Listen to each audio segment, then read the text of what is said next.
From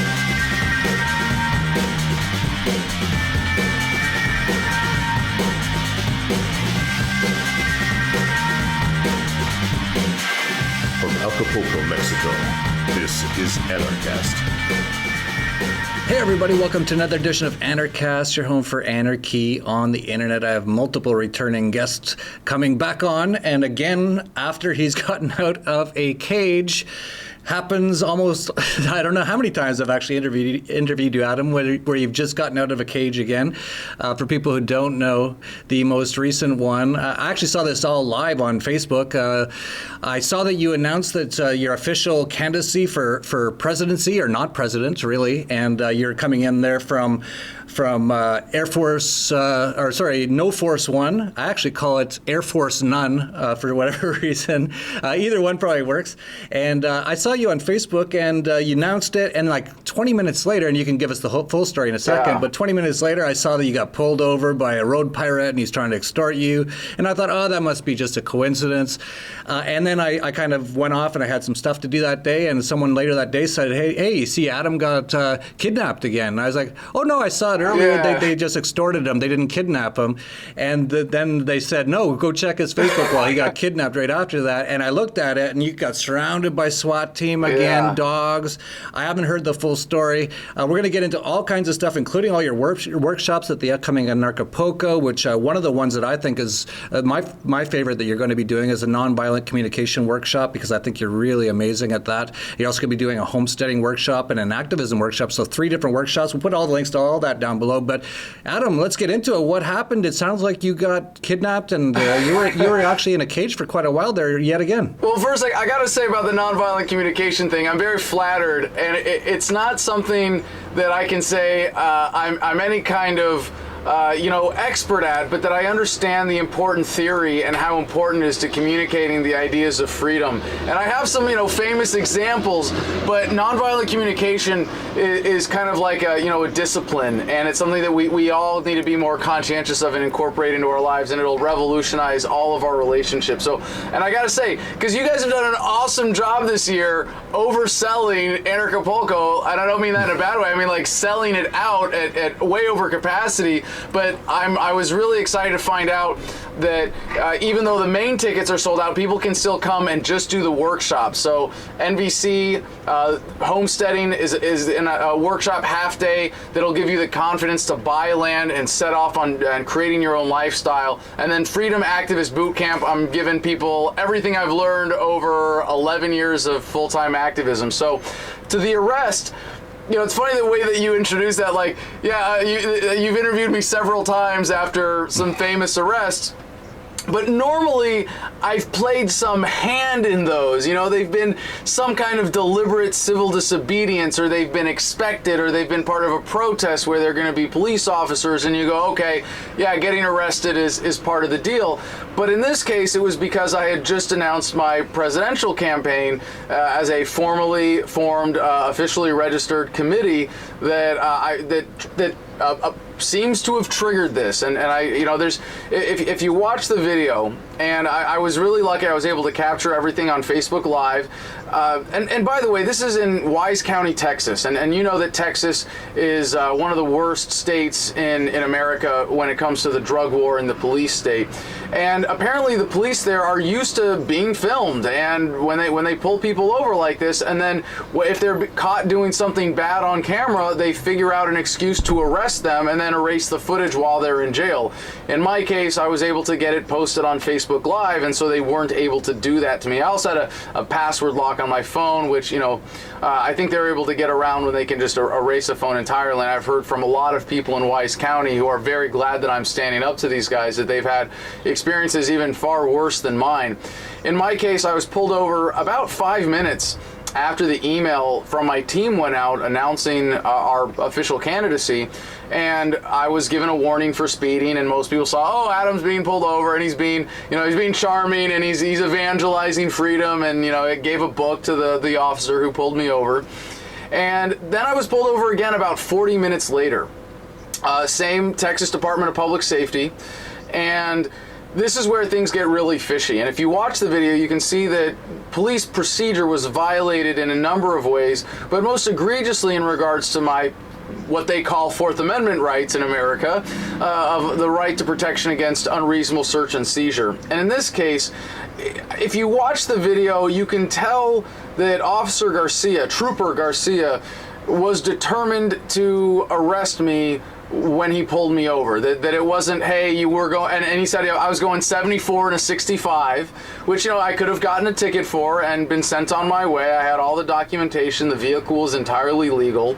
And you can see that he was saying, well, it's not in your name, so you have to prove that it's not stolen. First of all, that's absurd. You don't get checked by police if you're driving your friend's car and you get pulled over every time. Well, you have to prove that it's not stolen if there's not some other probable cause that would cause suspicion if by a reasonable legal standard that the vehicle had been stolen.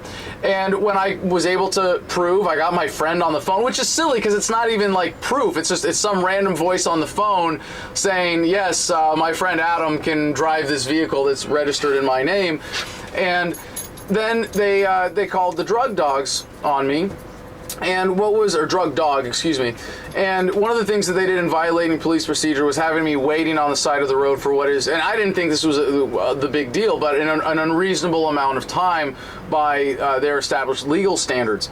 And when they brought the drug dog around, my dog Baloo, who's right here right now, and he's going, why are you saying my name? But you might remember that he was in the raid of my home in Virginia. He had a flashbang grenade thrown at him that went off under his butt and actually saved his life because it scared him away from the police so he didn't get shot. But this was his first time getting arrested because he was taken away by animal control at the end of all this. And when the drug dog was going around sniffing the RV, Baloo was inside the vehicle. So I actually have video footage from this camera that I had set up as a backup camera to my phone, pointed at the door of the RV. And you can see that when the drug dog is outside, Baloo is on the inside, actually whining at her through the door.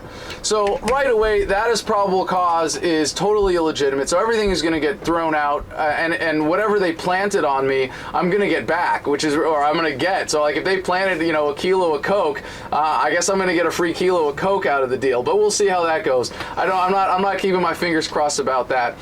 But you look at this, and I'm always careful to not be conspiracy minded, that never ascribe to conspiracy what can be adequately explained by incompetence. And from everything I've heard, there's a lot of just gross evil incompetence within the Wise County Sheriff's Office and within the Texas State Troopers or Department of Public Safety that carry out these drug war searches. And but if you look at the video again, you can see that the officer was being caught on camera, violating so many obvious things that there are only really a few possibilities here. And one, of course, you have to say first, let's look at the incompetence. Is this officer really so hard-headed, so mean-spirited? I mean, such an inhumane violator of the Constitution that he swore to uphold, and so protected and encouraged by the system that he's gonna crack skulls. He's gonna go ahead. He's gonna do whatever he wants. But that he did all of that on video, and I told him this was on Facebook Live. I didn't tell him, hey, I'm recording you. I said this is on Facebook Live, and so he knew that all this was going on, and I think that narrows the possibility, to like really pretty small, less than 5%, that it was an officer that was, and really a group of officers eventually, as you saw in the video, that were that incompetent and that wicked that they went ahead with this unconstitutional search and seizure. Or they were given direction to do it. Now, whether that direction came from like, hey, I pulled him over half an hour ago, and look, his book says that cops aren't legitimate and they should be serving people directly without government as a middleman. Let's see. I'll bet he's pro drugs. He's got to be carrying. Let's bust him. It could have been something as petty as that. But then the people who look at this and go, Adam, you just announced that you're running for president on the platform of dissolving the entire federal government in a peaceful, orderly manner. You now represent the greatest threat to the system there is. It's much more likely that this was the result of an order that came from a higher authority. And it's the kind of thing I don't want to, come out with anything that I don't have absolute proof of, but it is certainly, very suspect circumstance, and it might be the kind of thing that we don't find out for several years what really happened. And as I said in jail, I am going to be pursuing all the legal action that I possibly can against the Sheriff of Wise County, the Wise County Sheriff's Department, the Texas Department of Public Safety, and the officers involved in the case directly. And I will not take a penny from those lawsuits for myself, for any personal gain, or for any of my political causes. They will all go to the residents of Wise County who are other victims of the drug war and of the Texas Department of Public Safety, the thugs in uniform who harass them on a daily basis. Yeah, as you probably know, I'm quite a big conspiracy theorist. I look into a lot of things. I know that's crazy that I actually do my own research and look into things and question things. But even with what happened there, I was like, that's quite a coincidence. Twice in 1 hour after you announced that, it's just, I've so many coincidences happen that I'm just like, I'm not sure if any of these are coincidences anymore. But either way, though, it really does say something about the state of affairs in the U.S. If this was not planned, it goes to show that twice in 1 hour you can have your life turned upside down by the police state in the U.S. Yeah, and you didn't really get into. It's almost worse if it wasn't planned to just be like, this just happens in the Soviet Socialist States of America under the drug war. Yeah, absolutely. And I talk a lot about that, and I've even recommended to you to get out of there so many times. I think one of the times was, but last time before you got, I think, the SWAT team. But you've decided that you're going to stay there and stick it out and try to help from within the police state, which is really hard to do. And how many times have you been in prison now? And you didn't really get into how long you're in this time and what they did to you. I think from what I heard, you were kind of in solitary again. Is that right? Well, it was somewhat deliberate from what I saw on the television, and this was, I did 10 days, and I could have gotten out in a couple of days, but I stayed in part to fight the racket that is the bond system there. My bond was originally set at $80,000, and with just a letter to the judge, a motion from my attorney, we were able to get it down to $20,000. They have a justice of the peace who they call a judge, even though it's an elected position. The woman doesn't have a law degree. It's pretty absurd. So I stood in there to bring attention to this and to fight this and to get my bond reduced and succeeded very, very well in all of that, but also to challenge the Wise County Detention Facility, which engages in a lot of just cruel and unusual practices. One of them is that they have an alarm that goes off every 20 minutes, and it's kind of a cross between a school, like a classroom bell and a fire alarm. But the sleep deprivation, pressures are just really obnoxious. Now, it's funny because on one hand, it was the easiest time I've ever done, and on the other, the hardest time I've ever done. I had near unlimited phone access, even though I was in solitary, and I had a television with cable in my cell. So, I felt just like Donald Trump. I was laying in bed, eating crappy food, watching cable news. The only difference is that I didn't have Twitter. And I spent most of my time, I was watching C-SPAN and Fox and CNN. So I was able, and funny coincidence, last time I was in jail for an extended period, the government also shut down. That was when I did 4 months in 2013. So, I was threatened with pepper spray for not disrobing in front of the agents for the search. And of course, that's, I guess, their standard procedure. I refused to answer the medical questionnaire, so I was put into medical quarantine. I had to wear a mask anytime I was out of my cell or using the phone. I refused to take the TB shot, of course, because it's against my religion to let the government put needles in my body. And, I had a female guard actually walk in on me while I was sitting on the toilet at one point. So it really was, a pretty difficult situation. Yeah, it's so symptomatic of all the problems that are in the U.S. that not only are you kidnapped twice in one day, it's so funny because you're coming down here to Anarchapuulco where I hear quite often about how everyone's scared to come down here. I'm like, I'd be scared to be up there. Seriously, I don't get kidnapped. I've never been kidnapped here ever. And then you're thrown into a cage. They tried to inject you with poisons, which is what they call vaccines, which has mercury and all kinds of stuff, which really just kills your immune system. Then they give you their television programming, and it's called programming for a reason. It's basically just brainwashing. It's like, it's so crazy. So, but I am, a lot of people say this about you, especially being an anarchist or voluntarist, that you shouldn't try to change it through the political system and all that sort of thing. And my stance on it is, hey, any way that you can try to get this thing changed in any way. And of course, one of the people that has really affected the most people on a wide basis to move towards liberty, and eventually a lot of them became anarchists, is Ron Paul, who is coming down to speak at Anarchapuulco. And he used the political system to have a soapbox to be able to get, because your average American, they don't care what your person on the street says. Oh, he's a YouTube celebrity, I don't care that much. But if you're standing there on the stage with the political other people, they think this is like really important information. They sit down and watch, even if they hate it. I saw a bunch of liberals watching Trump's State of the Union address, and they're all throwing shoes at the screen and stuff, but they're still sitting there listening because they've been indoctrinated and educated that this is really important, and it's important that you vote and you get involved in the political process and all this sort of stuff. So you've got 300 million people there who still think this is actually like important.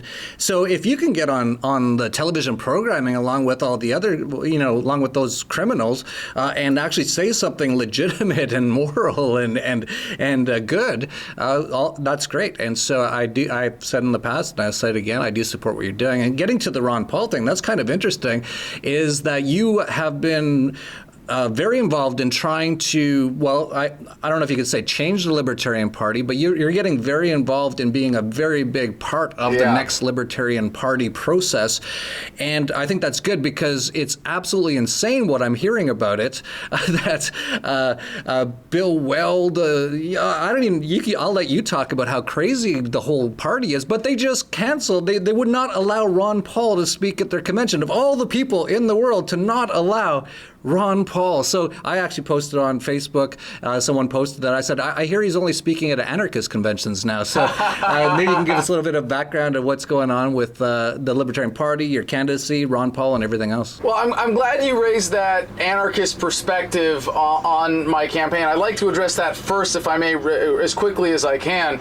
And, I'm glad you said voluntarist. I don't mind people calling me an anarchist if they define it properly as no rulers. But yes, I definitely think that the word voluntarist is more accurate to describe what motivates me.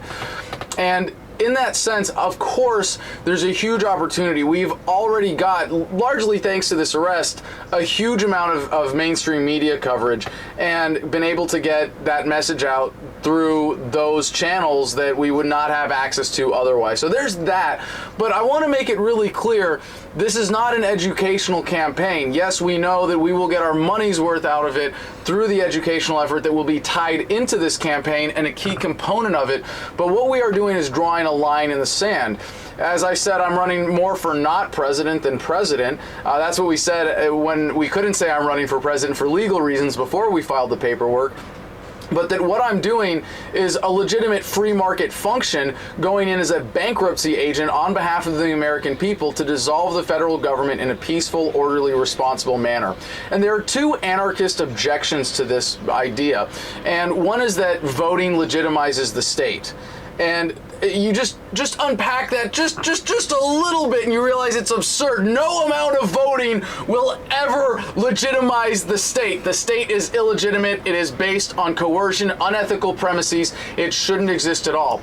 So the second thing is, in the practicality of this, is voting a waste of time? And I would agree with people who say it usually is. 90+% of the time, yeah, voting is not worth getting out of bed for. Don't waste your time if you have something better to do that day. But if you just look at marijuana legalization in the United States, most of it has happened because of referendums, because of statewide ballot initiatives, where the government, in order to maintain its credibility, has to be responsive when it is so distinctly out of line with what is obviously overwhelming public sentiment.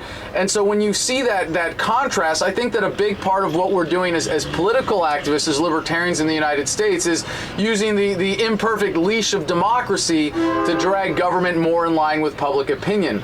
And even if you believe that agorism is going to end the state, and I believe that it can't, fundamentally. It can weaken the state, it can make you more free. I consider myself an agorist, but that's not the be-all, end-all solution, because even if 95% of the population was agorist to the best of their abilities, and 5% really believed in the state, they would still be taxed enough to fund the state with guns to point at the rest of us. So at some point, there has to be a withdrawal of consent through the voting system, through electoral politics. Now, you might say, Adam, that's wrong. Eventually we'll get 100%, or eventually we'll make the state untenable through other means. And I'm all for that. But I'm not willing to wait, because we can do something much faster with this idea of localization, of taking government apart from the top down, getting it down to the community level, and selling this idea to the general American public has proven to be very easy.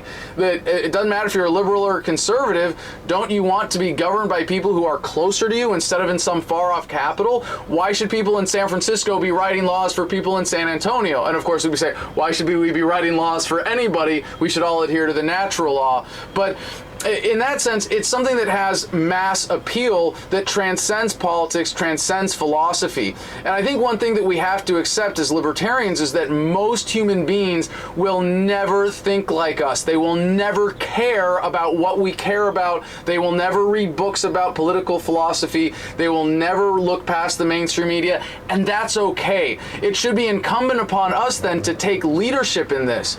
And we have kind of a reluctance to leadership because we don't want to be ruled and we don't want to be led. We want to lead ourselves, and I think that's really important. But in the sense that we acknowledge, like I used to do in my speeches, I would say, how many of you designed the cut of the shirt that you're wearing? And of course, nobody raises their hands. I go, well then, if I was giving a speech on fashion and design, I would call you all a bunch of sheeple followers. And obviously, the point is that for those of us who are paying attention to politics, who see an ethical way forward, we do have an opportunity to take leadership in this and make it as easy as possible for people. You want a free society, you want a voluntary society, you want your rights respected, you want to, the restoration of what was original American values, then I'm going to set it up so all you have to do is come out and vote. Come out and vote once, and it might be the only time you have to vote in an American presidential election ever again. I'll be the last president you'll never need, and the first thing I'm going to do is resign to be custodian of the federal government, like I said, going in as a bankruptcy agent. So no, this is not an educational campaign. We are running to win. We have drawn a line in the sand, and it's just been so exciting, especially over the last month, but really over the last couple years since I made it clear what my intentions were, that people slowly come around to this. And the pitch to the average American is very easy when you can say, look, we don't need to be united under one government to be united in American values.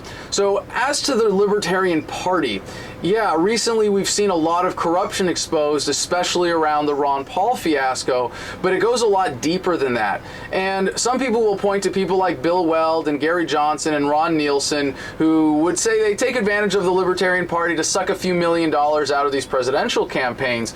And you go, oh, it's not a big deal, there's just a few $1 million at stake. But for the last 3 cycles here in the United States, the Libertarian Party has elected Bob Barr, or nominated Bob Barr, Gary Johnson, and as his running mate Bill Weld, one of the most offensive statists pretending to be libertarian in the world today.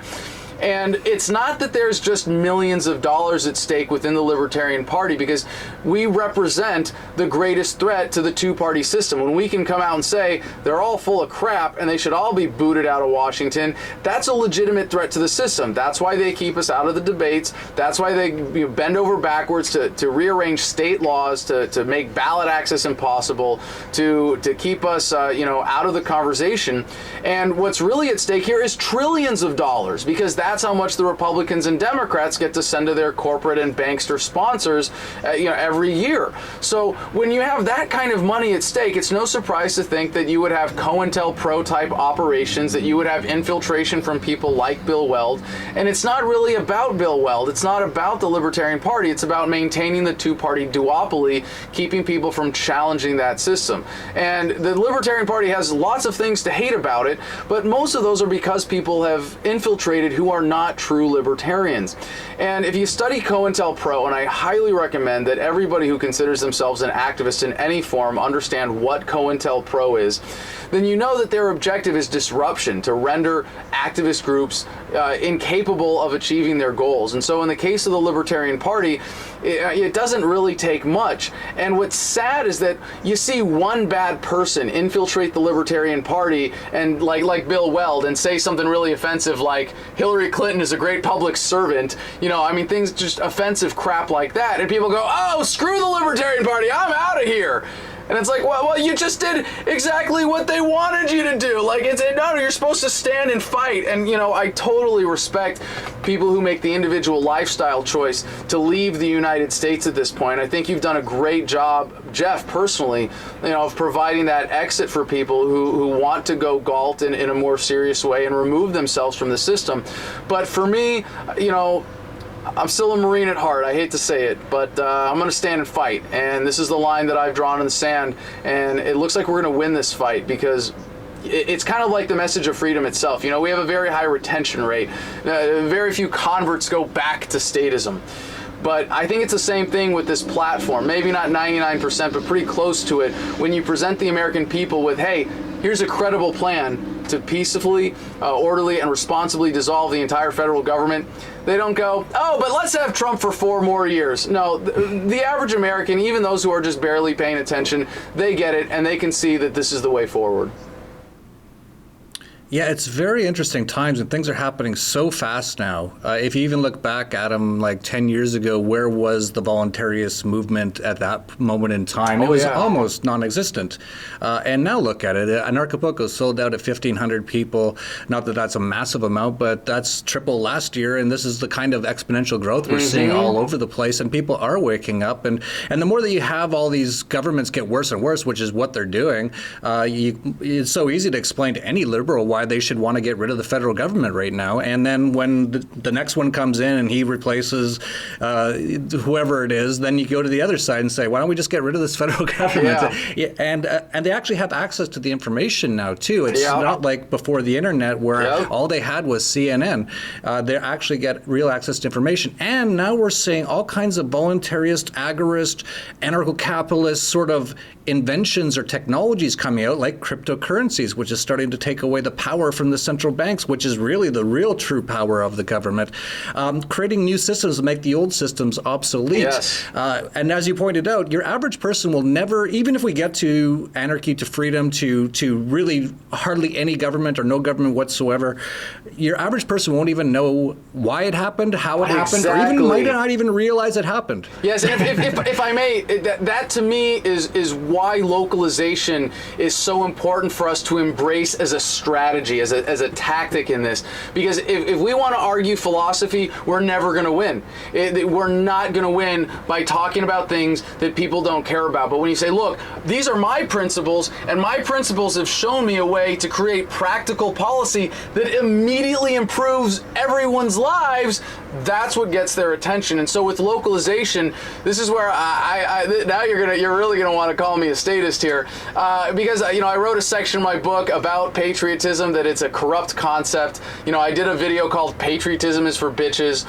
But the one thing that does make me proud, genuinely, or at least appreciative of the American heritage, is that this country was founded on the ideals of freedom by overthrowing the biggest empire the world had ever known. And we get to do that again. We get to show the world the way forward in freedom through localization. So if we are able to do this in 2020, and I'll keep running as long as it takes, but I'm really confident now that we could be at that tipping point We eliminate the federal government. States are going to be so, excited about it. People are going to go, oh my gosh, we are so much more free and prosperous and American that there's going to be a rush. There's going to be a race to localize even further. And you can imagine if the states were to dissolve their governments and get down to county level governments, then they would be pretty close to community level. And if government was down at the county level, you could probably secede very easily on your own land. You could create new nations if you wanted. You could secede and be totally sovereign on your own property in certain counties. And at that point, you're going to see, I think, you're going to see a lot of government start to melt away. You're going to see it transition to nonviolent systems. And at that point, just imagine, Jeff, if we got government down to the county level all over the world, we'd be done. Anarchist philosophy, libertarian activism, we're kind of irrelevant at that point. Mission accomplished. And I see that as a much more practical way forward than anything else that anybody else in this sphere has proposed. Of course, you mentioned cryptocurrency. I'm a huge fan. I've been a booster since the beginning, and I gotta say, I wish I was more on top of things early on like you were in Steemit, but I think in blockchain-based social media, that is so huge, disempowering the state, disempowering the money racket at the heart of it. But it's also, that we have these alternatives already in place so that when we're proposing taking apart certain government systems, we can say they're already obsolete. And while I think that is absolutely critical that we keep doing those things, if nothing else, you could say that what I'm doing in the political sphere might be just going in to pick up the pieces and clean up the mess.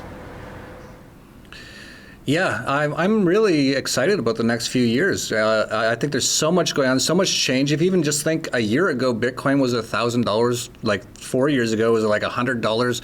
And not to say that Bitcoin and cryptocurrencies are the one thing that's going to save the world, but it's one of the things. Yes. And there's all kinds of other things all happening at once. People are starting to wake up. The opportunity is there. And I think a lot of people kind of got over... I don't know what the word would be. They thought it was going to happen in 2000 and I guess when was the election for Trump? Like last year? 16. I can't keep track of Trump. When was it? 16.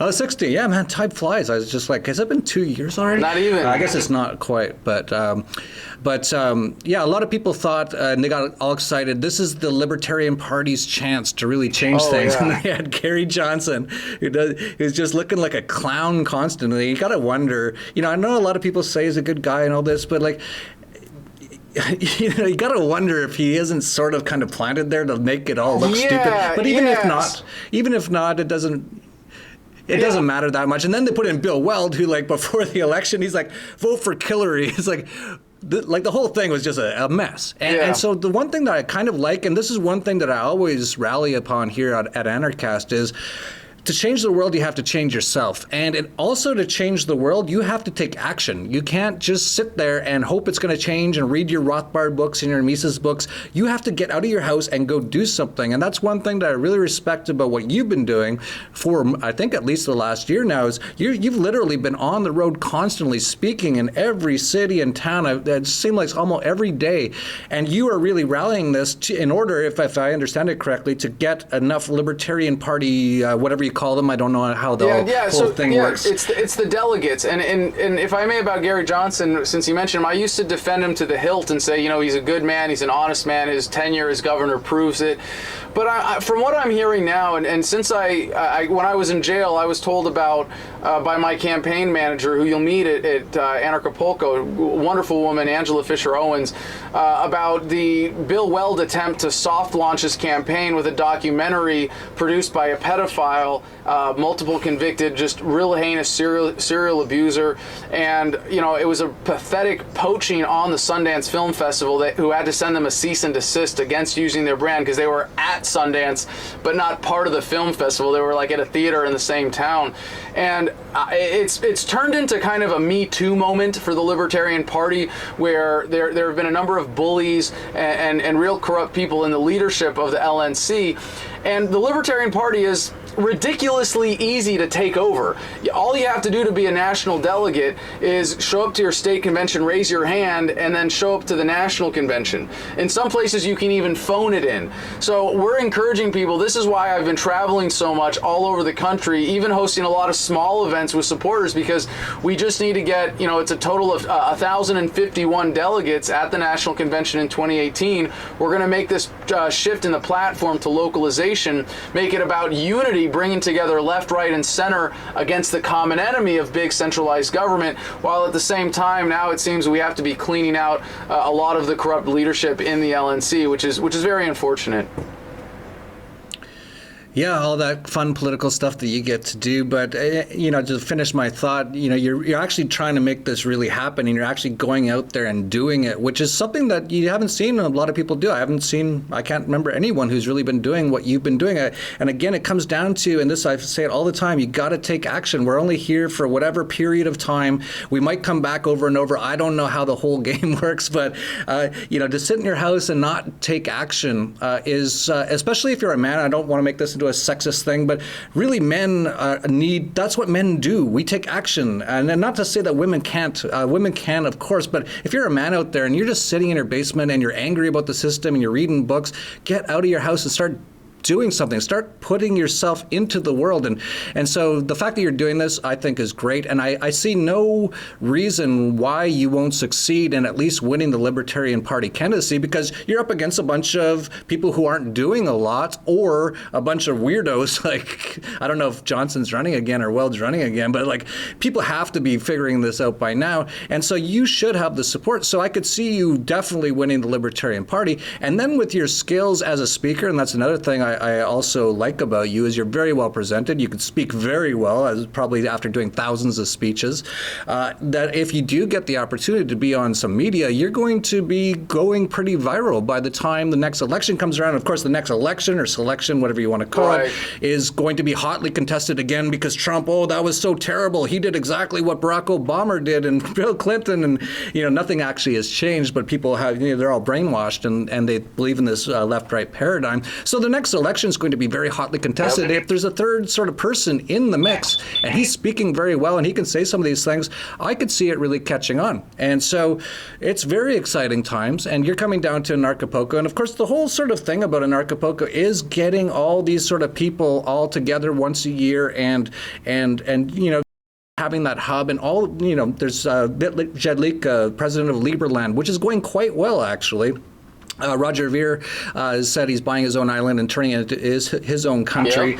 We've seen all kinds of these sort of things going on, and there's all the cryptocurrency stuff, trying to get rid of central banks without, doing anything really, and all kinds of people. So that's really, to me, what Anarchapuulco is really all about. And I know you're coming down. And just briefly to mention, it is sold out, but as Adam, I think, mentioned to start off, you can still, all the other workshops aren't sold out. There's nothing sold out except for one of the ayahuasca ceremonies and Anarchapuulco, and there is a second ayahuasca ceremony now. And you can actually watch the entire Anarchapuulco on live stream, and I'll actually be doing that, because for me, sitting in a conference room for 4 straight days, and especially with everyone who wants to talk to me and get selfies and all that, it's really hard for me. I just can't take it. So I'm really happy we have a live stream, so I can go up to my room, have some peace and quiet, get a massage, and still watch the event, which actually, I think if anyone wants to come down, you can still come down. You can still watch the entire event by the pool on your iPad. You can still meet everyone at night and go to all the workshops as well. And you've got 3, so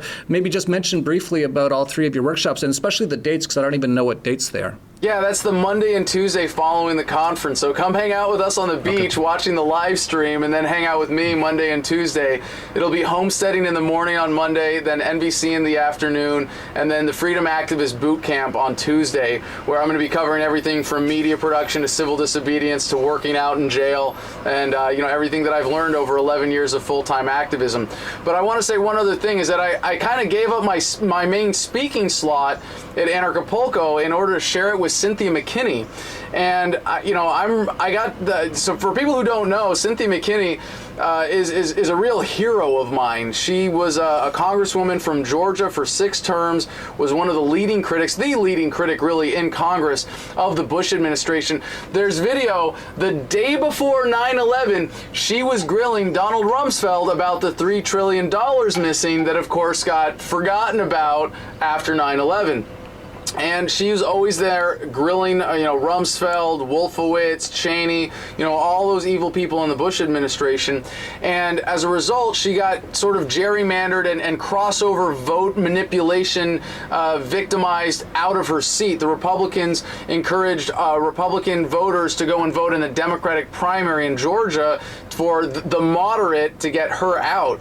And as a result, she ended up being the Green Party nominee for president, endorsed by Ron Paul in 2008. And I got to interview her for Adam versus the Man back in 2013. I know this is going way back. I feel like I'm really old with all this political history in my head, but I got to interview her for Adam versus the Man. We had a great conversation about an hour long, and I think that was her first real exposure to anarcho-capitalism, voluntarist, libertarian thought, and she's really come a long way in that direction. I don't want to speak on her behalf, but the idea that we are uniting potentially on this platform Greens and Libertarians together to take out the federal government of the United States is a really exciting possibility. So I am super looking forward to putting our heads together with some off-the-record conversations, Cynthia and myself at Anarchapuulco, and for that event where we're gonna be having a debate. Although that it's gonna be very friendly between the two of us, and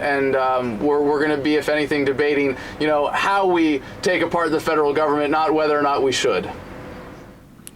Yeah, I totally I forgot to mention that. That's another pretty big deal at Anarchapuulco. You're bringing in Cynthia McKinney. A lot of people know her. A lot of people respect her. I truthfully didn't know a lot about her, but I kept hearing her name. Even Luke Rudowski mentioned her to me once. He was like, you should talk to her. I was like, oh, she was a congressperson. I don't want to talk to any of those sort of people. But it sounds like she's quite good. And if it sounds like she's almost come over to sort of our side here. And you're going to be on stage with her at Anarchapuulco. I didn't even mention that, along with Ron Paul, Gio Griffin, goes on and on. So yeah, this is going to be an amazing event. So I'm looking forward to that as well. And I also I'm looking forward to some of your workshops. I'm going to try, if I can, I'm so busy, but my favorite is the nonviolent communication. There, of course, is that quite famous video of you in a bar with some guy who, I don't even know if he was human. He was so giant. He made you look like a little boy, and he wanted to kill you for talking bad about the military, and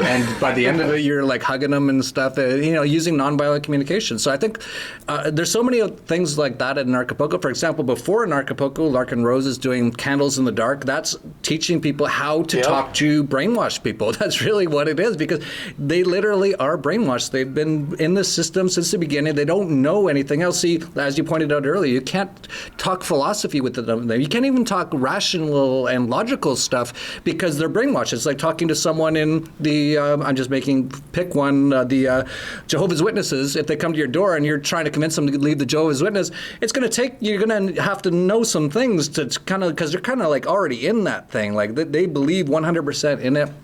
So he's got that, all kinds of other workshops, and then you're going to be doing a number. So just mentioned again, so you've got the homesteading, you've got the activism, and the nonviolent communication. So if there's anything else that we haven't talked about, let us know about those. No, that's it. But I got to say, two things about what you mentioned. First, the Anarchapuulco crowd that you guys have ended up maybe unintentionally curating around this event is really amazing. This is my 3rd year. Unfortunately, I missed the first one, so I can't say I have a perfect record of attendance, but I'm definitely excited to be coming back for a 3rd year. And the main thing is, it's the networking. It's meeting people. And, I've always been extremely accessible. I've always been, easy to approach. And, I really look forward to that because it's a community of activists, it's doers.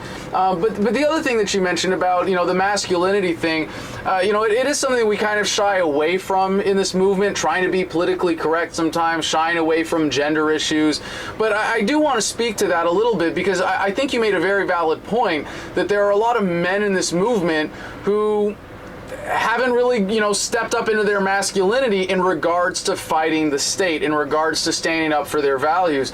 But in an even bigger way, I think with this movement, obviously it's politically oriented, it's activism oriented, it's going to be male dominated. I'm not, wringing my hands. Why aren't there enough women here?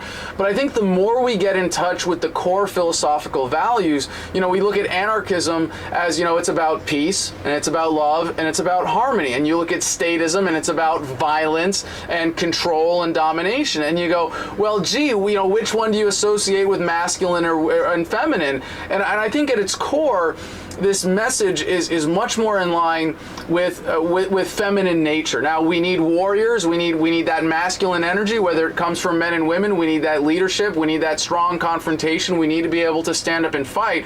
But ultimately, the success of our movement depends on being able to communicate those true, deeper values that are much more in line with a female nature. And when we really are, and I see this happening inevitably. I'm not saying, we got to go out and do this or that or the other, but I think one of the things that we see, and we do see this among the speakers at Anarchapuulco, I think you have more women among your speakers by proportion than any other libertarian or politically oriented or even anarchist activist oriented conference that I've seen, and that's great. And the success of our movement is ultimately going to depend on women coming into their power and this movement getting in touch with those core values that really, I think kind of transcend the masculine, feminine, and are really ultimately about, the divine individual, respect for that individual free will. But right now, we see those different dynamics around the masculine and feminine energy, and they're definitely shifting in a beautiful way.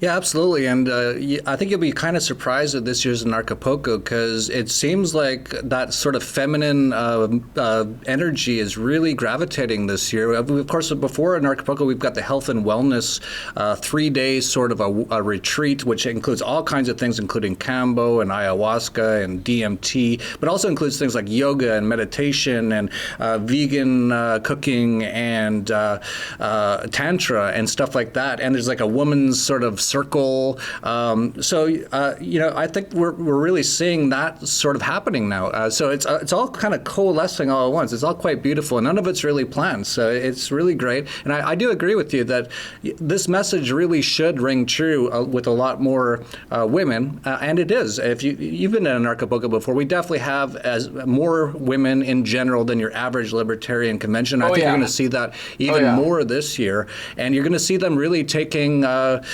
they're getting more involved and taking that sort of feminine side of things, which is great. We need that.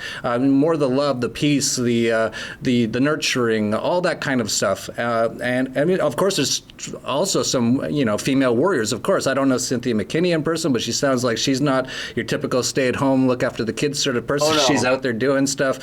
Julia Triansky, I believe, is coming back. And there's other people who aren't even coming, like Wendy McElroy's been a long mainstay in the libertarian movement. So there, of course, is lots of strong women. Ayn Rand, you could go on and on. But, in general, when we're talking about generalities about masculinity and femininity, and actually all of us have both inside of us. We have to, if we're too strong on one side, we have to learn how to balance them, actually, and that's a big part of the health and wellness. So I'm getting off on a little bit of a sidetrack there, but yeah, I see all that stuff happening. There's all sorts of great stuff happening. I just hope you stay out of a cage for a while. One of the things I'm working on, I don't drive anymore, and I'm really lucky to have my friend Elijah with me, who's an Army veteran right now, helping out with logistics. But we're working to put together a security team, an all-veteran security team for me, so that I never have to directly interact with police officers in any way. So I'm going to have that separation. I think now people see, especially after this last arrest, that I have taken on by being, if nothing more than the figurehead of this particular element of what we're doing, that I've taken on a unique security risk, and so we are taking appropriate precautions there. I'm actually hoping to be recruiting a few people for that from Anarchapuulco, because they're just like with the rest of the anarchist community. We have more than our share of veterans and active duty military, just like with Ron Paul, being the choice of the troops, more contributions from active duty service members than all other Republican primary contenders combined, because a lot of us who see the grotesque nature of war as the greatest health of the state up front, we are propelled in the other direction more than most people. That's great. I'm glad to hear you are taking care of some precautions. It is not, as we've already seen in the first hour of your announcement, you were in a cage again. So let's try to make sure we can avoid that as much as possible. We need you out here speaking the message and doing the actual work to make things happen. That's how you make change in the world, is by taking action. Adam, we should let you go. Probably got to get back on the road on No Force One or Air Force None. Well, also too, I'm in Miami right now, and I can't run the AC while I'm doing this interview. So I'm like, we got to stop this interview before it starts soaking through my shirt. But hey, he's lying. You can tell he's lying. Look at him sweat. Yeah. But hey, Anarchapuulco, I know I'm gonna be dying with the weather there too. But I love it, and I'm really looking forward to this. So thank you so much for the opportunity, both for this interview and to be a part of this amazing conference that you and Nathan have put together. It really is, a great service to humanity what you're doing. Well, thank you. And for coming down. Really look forward to seeing you as always. Is there anything that we didn't mention? Are you taking donations for your presidency campaign or anything else you want to let people know how they can contribute or participate? Yeah, and since you have a pretty big audience of non-U.S. citizens, I have to point out that only U.S. citizens are allowed to donate directly to the campaign, which you can find through thefreedomline.com. 3 words, easy to remember, thefreedomline.com. From there, you can find kokeshforpresident.com if you want to donate directly to the campaign and have it registered. And we especially appreciate those donations because at some level it still is a money game. You have to show them that you're serious. There's some expenditures that we have to have go through the campaign. But if you're not a U.S. citizen, you can donate to our nonprofit. You can sponsor the Adam versus the Man podcast and my other media production efforts. And there are other ways that you can help support this cause here in the United States. And I know that there are plenty of people outside of the USA who would be very happy if the federal government simply went away. Oh, you have no idea. I travel a lot, and I think almost everyone wishes the U.S. federal government would go away. It's very unliked throughout most of the world. Americans in general aren't disliked all that much, by the way. A lot of people conflate those two things, but as a world traveler, you go somewhere, and I'll be with an American, they'll be like, oh, it's so nice to meet you. Yeah, we love all the sort of entrepreneurism, all the great American companies and innovations. The government, just stop that thing, whatever's going on there. I hear someone honking outside. It's probably a cop right behind you eating a donut saying you're going too fast in that parking lot at 0 miles an hour. I'll let you get... We're actually at a Home Depot right now. This is a Home Depot parking lot we're hanging out in for the afternoon.